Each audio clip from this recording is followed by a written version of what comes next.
Alright, this lesson is talking about trades. So trades usually involve an apprenticeship. So apprenticeship is where you get hired on by a company and you work for that company. You have no skills yet, but you are kind of being their general labor, carrying stuff, lifting things, doing things that don't really require much skill. Um, yeah, and then you work for them for a year, and sometime during that year you go to do school, whether it's BCIT or Vancouver Community College or whatever. You go do some school, usually something like 6 weeks or 8 weeks or 10 weeks, something like that. Um, and then you come back and do your second year with the company, work again. Maybe you get a little bit more pay because you have a little bit more skills. And then second year you go back to school and do the whole thing again. So you repeat that cycle about 4 times, and then you take your exam. It's called the Red Seal exam. Pass that exam, and then you have your official license. So to take that exam, you have to have done all the schooling, and also you have to have worked for a number of hours. I think 6,000 hours is kind of typical. And so it can take you anywhere from 3 to 5 years to do that, depending on when you choose to do the school and like how much you're actually working. And so that's how it goes. Um, so you're working for most of the time, you're getting paid for most of the time, and then, the company will give you a break to go to school for those couple of months every year kind of idea. While you are an apprentice, you're probably making, I don't know, $20 to $25 a year. Or sorry, $20 to $25 an hour, something like that. And then when you get your full license, you get your Red Seal license, then you become a journeyman. And at that point, you're making somewhere in the neighborhood of 35 maybe to $45 an hour. Um, so, usually I talk about money in terms of salary, like per year. And so 35 dollars an hour roughly would work out to around 70,000 a year, and 45 an hour would roughly work out to maybe 90,000 a year. And usually in these fields, there's a lot of opportunity for working overtime. And so overtime, usually either time and a half or double pay. So instead of making 35 an hour, you may be making 50 or 70 an hour. And so if you work some overtime, then you can easily get your income up over 100,000 a year, if you want. It's kind of up to you whether you do overtime or not. There's definitely quite a lot of demand in this field, although each field is like it's quite broken down, and there's more demand in some areas and less in other areas. So let's get into some of the different areas that you can work on in the trades. So first one is carpentry. So I think most people know carpentry, or basically the idea is you're building stuff out of wood, building buildings out of wood. So you could be working on anything from residential houses to big condo towers. It's all carpentry. So from what I understand, carpentry demand is pretty high. Like you shouldn't have a big problem finding a job. There's so many projects that are going on in the Lower Mainland. And salary is not the best of the trades, but is pretty decent, I think.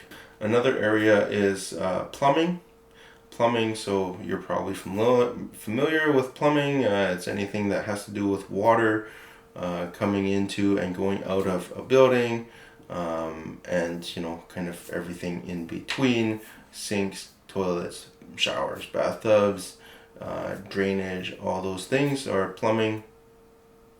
And again, so there's for plumbing, there's kind of construction plumbing and then service plumbing. So I guess construction plumbing, basically you're doing those towers or new houses, and you're just installing all the pipes and the drains and all the fixtures and stuff. Whereas with service plumbing, Joe homeowner is calling you up and say, hey, I've got a leak in my bathtub, or something's wrong, some problem, and you're going to that house and you're kind of troubleshooting and fixing the problem. So I think service plumbing requires more, I guess more, a bit more experience and a bit more know-how, because every situation is going to be a little bit different, and you have houses built, that are 100 years old that you have to figure out, like, how to make it work and stuff like that. So in general, plumbing, it's, I think salaries are good. Demand is pretty good too. You shouldn't have any problem finding a job in that field.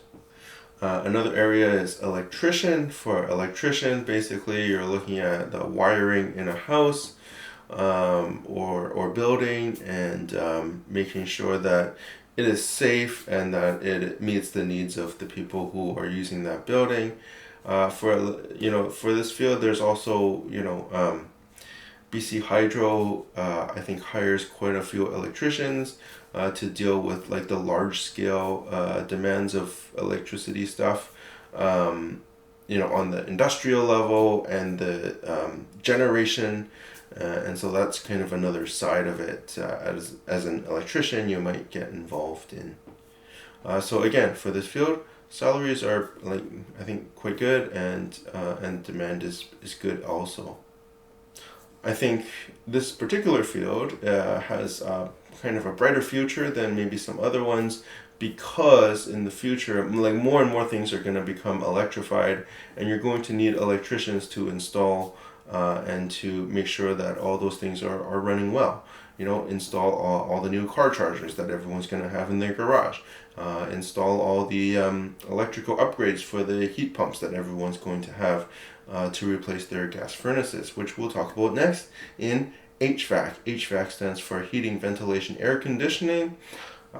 So people in this trade, I think this trade is really high demand, and just growing demand actually, because of what I just said. Like, we're in the middle of climate change. It's getting hotter. Air conditioning in this province is no longer a luxury, it's a need, it's a necessity. And so people are going to be putting in air conditioners, gas heaters. Eventually they're going to phase out fossil fuel heaters and replace with heat pumps. You need HVAC people to do those kind of work. And so I think, like, the future, next 50 years for this trade, very high demand. Money is going to be good also. So if you're looking at trades, that's not a bad one to get into. Sheet metal trade, basically anything to do with sheet metal. So there is some overlap here with the HVAC, because with the HVAC, the ducts that are going through your house, that's all sheet metal stuff. And then sheet metal, like roofs and like some industrial applications, anything where you're making stuff out of metal, sheets of metal. Pipe fitter trade, so this one, you're working on pipes that carry some kind of liquid, could be water, but mostly they're talking about like gas, oil, those kind of ones. So a lot of demand for it at the moment, because there's, building new oil pipelines and stuff. I think in the future there will still also be a demand for it, because, as we're kind of transitioning our economy, like some of those gas lines will need to be decommissioned and stuff like that, and that will be done by pipe fitters most likely. Welders. So welding is a separate trade of its own. I think, like, you're mostly working on kind of industrial or construction things, like building bridges and stuff like that. Buildings, high-rise buildings have welding in them. And, I've heard that it's an enjoyable trade. Like, a lot of people who are in it enjoy it. So that's something. Joiner or cabinet maker, so making custom cabinets or millwork in houses and stuff like that. Maybe custom pieces of furniture. So this one, I've heard that the pay is not as good as maybe some of the other trades, and the demand is maybe not as high as some of the other trades.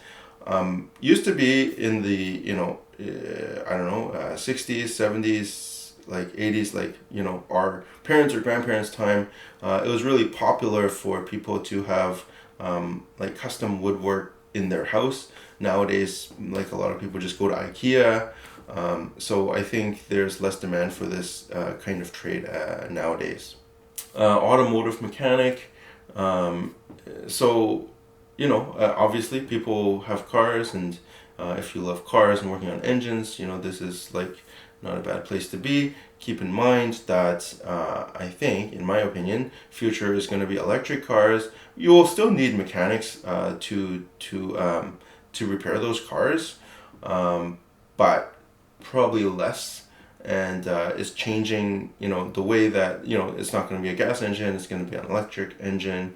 And, there still is like shocks and wheels and brakes and stuff to deal with, but a lot less need for that field. Like auto body, that's another trade, fixing dents in cars. That's always probably going to be something that is useful. Cars will be around, and so if you're interested in auto body, that might be something to get into. Heavy mechanical, you're looking at big engines, diesel engines like train engines, big truck engines, like large vehicles. So that I've heard pays very well actually, and there is quite a lot of demand for that. Long term, I mean, we'll see. I mean, those will be around for a long time yet. Whether everything becomes electrified or not in these areas, who knows? We'll see, I guess. But for the foreseeable future, those will be around and, in extremely high demand. So not a bad place to be. Machinists, so these are people who are making stuff out of metal, fabricating metal parts and stuff like that. Mostly in industrial kind of settings, and so I think there's a demand for those kind of jobs. So if you enjoy using the milling machine in Mr. Low Shop, then maybe that's for you. Millwright. So millwright are people who maintain big industrial machines. I think those are skills that will be useful as our society becomes more automated, more robots out there. Millwrights who can maintain these kind of machines will probably be in high demand in the future. Refrigeration trade, so maintaining big refrigerators and stuff. Again, it's a warming world, and so I think this will be a pretty relevant trade kind of going forward. And so right now I've heard that this one in particular has pretty high demand, and I think in the future also will have high demand, so not a bad one to go into as well. So all the trades that I've talked about, and there's other ones that I didn't mention that are also there, and it's not just apprenticeships either. A lot of people working in these kind of areas have just like a diploma or something, without having like the Red Seal certificate. That's another way to go. You might be like working under like a Red Seal journeyman if you are in that position, but which is fine too. Those people have a good salary, and those are good jobs as well. So money's good. Future is good for like most of these jobs. So what's the downside? I guess downside is they are very physical jobs, and so a lot of people find that they wear out your body. And so it's fine when you're in your 20s and you're young and energetic, but by the time you're older, in your 40s or something, the body kind of breaks down, and so that's what some people find when they do this kind of work. A lot of this work is outdoor work, so you're outdoor all weathers, all winter long. Can be cold, can be hot, and that's a disadvantage sometimes. A lot of the time you're on construction sites. There's no washrooms there. There's like maybe one porta potty for like 300 people or whatever it is. You're going out to the, so there are definitely some disadvantages to being in this kind of work. But but also advantages. Oh, another advantage that I didn't mention was that you're working with your hands, you're making stuff. A lot of people find a lot of satisfaction in doing that, and so if you're one of those people, then this could be, a good career path for you. All right, this is we need, as a society, we need a lot of people doing this type of work. This type of work isn't. I think there's like a stigma against people being in trades because it's not a university thing, and I want to say that it doesn't have to be like that. People working in trades, you already probably know, people working in trades can certainly, most likely earning more than people who are, have like a philosophy degree or English degree or something like that, who are working at Starbucks. But if you combine like a university education, say in business or something, with a knowledge of trades, you become like, instead of the employee making $35 an hour, you become the owner, you can become the owner. I mean, you don't need a university to do this, you can be that anyways, but if you have like that business knowledge, it may be easier. You become the owner of the plumbing company, you become the owner of the carpentry company. And so, for us as a consumer, we're hiring an electrician to come in, or an electrical company to do some work. We're paying them, $300 an hour or something. The electrician himself is getting $50 an hour. Who's making that other $250? Well, it's the person it's the electrical company. Now, they have expenses, of course, but like, that's where the real money is in owning the company. So if you have both the skills and you can own the company, then you'll be doing like very well for yourself indeed. So something to consider. I think this is a really good path to be in, and like it does have the wear and tear on the body, but perhaps like after learning everything about it, spending 10 years kind of learning the ins and outs of whatever trade you're in, you become like an owner in your own company, and then you're hiring your people that you're sending out on jobs. Maybe you go just to do the complicated ones or something like that. Anyways, just want to put that out there. If you are interested in certain ones, of course, we are lucky here at Vantech that we have a great tech ed program. And so if you're anything to do with like metalwork, you can go see Mr. Lowe. Anything with like electric and, stuff like that, you're going to see Mr. Louie. Any car related stuff, you can go see Mr. Stokovac. And any kind of carpentry, cabinet making, joining, all those kind of wood stuff, you can see Mr. VK. And yeah, we're lucky to be able to provide lots of different choices in terms of getting some experience in these fields, trying them out before you decide to commit to it. Anyways, that's it for this lesson. We'll see you in the next one.